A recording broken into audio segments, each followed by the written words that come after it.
The moment you start explaining, you lose frame. The moment you feel the urge to explain yourself, you've already shifted position. It doesn't feel like weakness in the moment, it feels like clarity, like fairness, like an attempt to be understood. But underneath that impulse is something far more revealing. It is not your words that people are responding to. It is the subtle signal behind them, that you are seeking alignment, that you are seeking alignment, that you are trying to correct perception, that you are not fully anchored in your own position. Most people believe respect is built through communication. They think that if they just explain better, speak more clearly, justify their intentions, then others will finally understand them correctly. But what they miss is that respect is not a logical outcome. It is a psychological reaction. And psychology does not reward explanation, it responds to certainty. When you begin explaining yourself, especially in situations where you feel misunderstood, you unconsciously place yourself in a reactive frame. You are no longer the one defining reality, you are adjusting to someone else's perception of it. And this is where the shift happens. Not visibly, not dramatically, but internally, in the way others begin to feel about you. Because people do not measure your value by how accurate your explanation is. They measure it by how stable you appear while giving it. There is a quiet tension in these moments. You may be saying the right things, using the right words, presenting your reasoning with clarity, but something still feels off. The more you talk, the less it seems to land. The more you try to correct, the more resistance you feel. This is because explanation, when driven by the need to be understood, carries emotional weight. And that weight is sensed immediately. People instinctively respect what does not bend under pressure. They are drawn to what feels grounded, self-contained, and internally validated. The moment you begin to explain yourself excessively, you introduce doubt, not necessarily in your argument, but in your position. It signals that you are negotiating your standing rather than holding it. This does not mean silence is about arrogance or indifference. It is about control. It is about knowing that not every perception needs to be corrected, and not every misunderstanding needs your energy. When you stop trying to force clarity, something unexpected happens. You remove yourself from the need to be validated externally, and in doing so, you become less reactive, less predictable, and more grounded. There is a difference between communicating and explaining. Communication is intentional, measured, and complete. Explanation, especially when repeated or driven by emotion, is often an attempt to regain control over how you are perceived. And paradoxically, the more you try to control that perception, the more unstable you appear.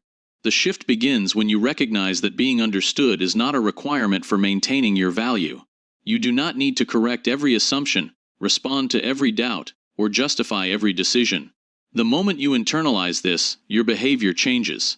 You speak less, but with more weight. You respond less, but with more precision. And gradually, people begin to adjust, not because you convince them, but because your presence no longer seeks their approval. Respect follows perception, not explanation. The more you try to clarify your intentions, the more people begin to question your authority. It feels counterintuitive, because logic suggests that clarity should build trust. That if people understand you better, they will respect you more. But human behavior does not operate on pure logic. It operates on perception, and perception is shaped less by what is said, and more by how it is held. What most people don't notice is that constant explanation creates a subtle instability in how you are perceived. It signals that your position is not fixed, that it can be adjusted, negotiated, or influenced. Even if your words are accurate, even if your reasoning is sound, the act of repeatedly clarifying yourself creates the impression that your stance is dependent on external agreement, and once that impression is formed, respect begins to weaken. There is an unseen social pattern at play. People instinctively look for signals of certainty. Not loud certainty, not aggressive dominance, but quiet, consistent alignment. When someone speaks once and stands by it, it creates a sense of structure. When someone speaks, then explains, then re-explains, it introduces fluidity, and fluidity, in identity, is often interpreted as weakness, even if unintentionally. This is why two people can say the same thing, yet be perceived completely differently. One says it once, calmly, and leaves it there. The other says it, then elaborates, then tries to ensure it was understood correctly. The first appears grounded, the second appears unsure, not because of the content, but because of the delivery, and the underlying need behind it. Humans do not consciously analyze this. They feel it. They sense whether someone is trying to secure agreement or simply expressing a position. And the moment they sense that you are trying to secure agreement, they begin to step back psychologically. Because now, instead of responding to your position, they are evaluating your need. Silence, in this context, is not absence. It is reinforcement. When you say something and allow it to stand without excessive clarification, you create space. And in that space, people are forced to process, to interpret, to assign value on their own. This is where respect begins to form, not in what you say repeatedly, but in what you allow to exist without defense. There is a deeper layer to this.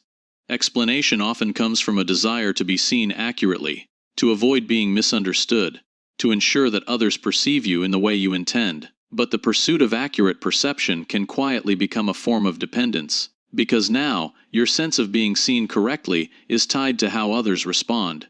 The shift happens when you detach from that need, when you no longer feel compelled to manage how you are perceived in every moment. You speak with intention, but you do not chase understanding. You express, but you do not adjust yourself to fit the interpretation of others. And over time, this creates a different kind of presenzione that feels stable, self-contained, and difficult to challenge. People begin to respond differently. Not because you explain better, but because you stopped explaining altogether. Your words carry more weight, not because there are more of them, but because there are fewer. And in that restraint, perception starts to shift. You are no longer seen as someone who seeks to be understood. You are seen as someone who understands themselves, and that difference changes everything. Emotional control determines social value. The hardest moment is when you're misunderstood and still choose not to correct it. That moment creates internal tension.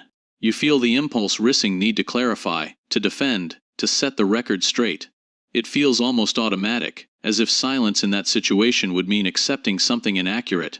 But what most people don't realize is that this impulse is not about truth, it's about emotional discomfort. When you are misunderstood, it challenges your sense of identity. You want others to see you correctly, to interpret your actions as you intended. And when that doesn't happen, it creates a gap between who you believe you are and how you are being perceived. The instinct is to close that gap immediately, but in doing so, you often give away something more valuable than accuracy. You give away control. What remains unseen is that restraint communicates more power than perfect articulation ever could. Words can clarify, but they also expose. The more you speak in moments of tension, the more you reveal your emotional state. Even if your tone is calm, the underlying urgency is often felt. And that urgency signals that the situation has affected you more than you may intend to show. People measure your strength not by how well you explain yourself, but by how little you are disturbed by misinterpretation.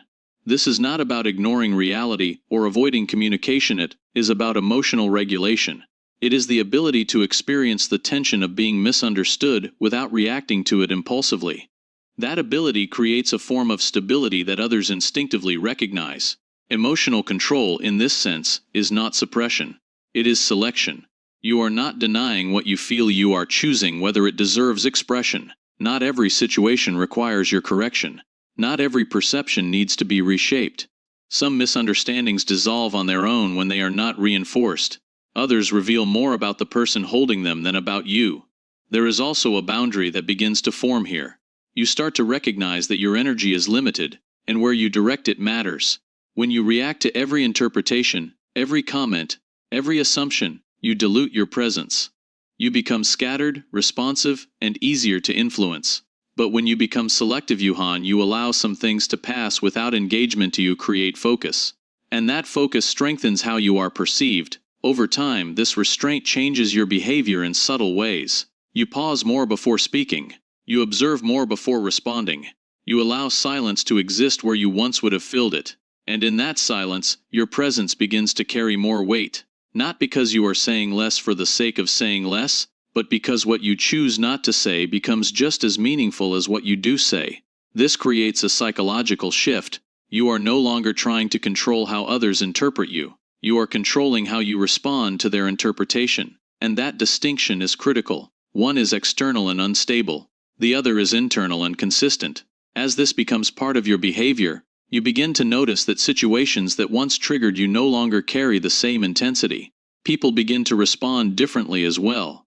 When they realize that their assumptions, opinions, or misunderstandings do not immediately provoke a reaction from you, the dynamic changes. The usual patterns of interaction where one person reacts and the other responds begin to dissolve. You are no longer predictable in the same way, because your behavior is no longer driven by immediate emotional response. And in that shift, your value becomes less dependent on how well you are understood, and more defined by how well you understand yourself. Detachment is the final form of respect. Imagine a version of you who no longer feels the need to be understood.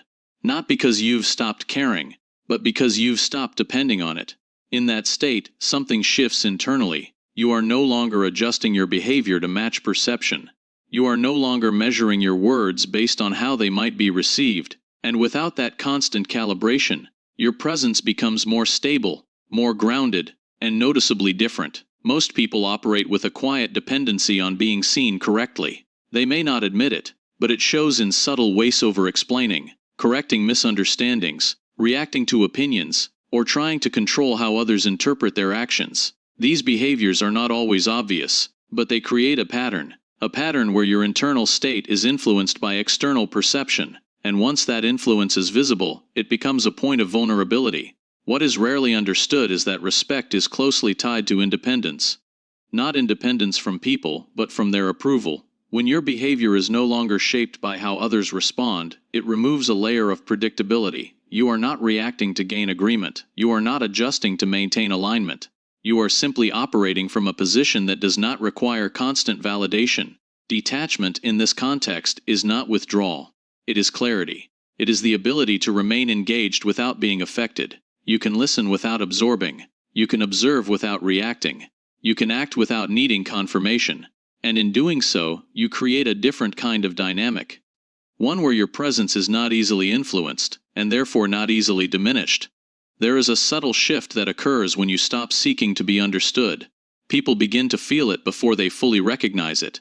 They notice that you are less reactive, less explainable, and less dependent on their response.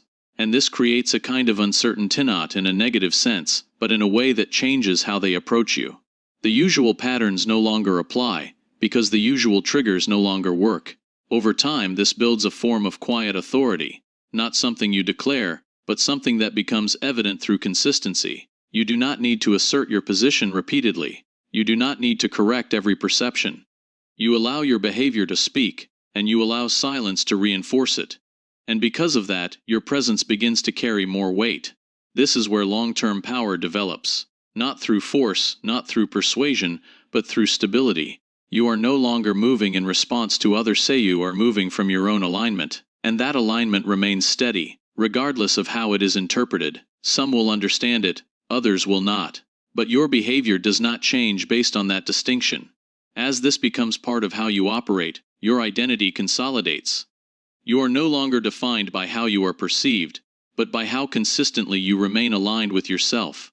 You do not seek respect, and yet it begins to appear. Not because you asked for it, but because your behavior no longer signals the need for it. And when that happens, something becomes clear in a quiet, almost unnoticed way. The moment you no longer need to be understood is the moment people begin to understand you without explanation,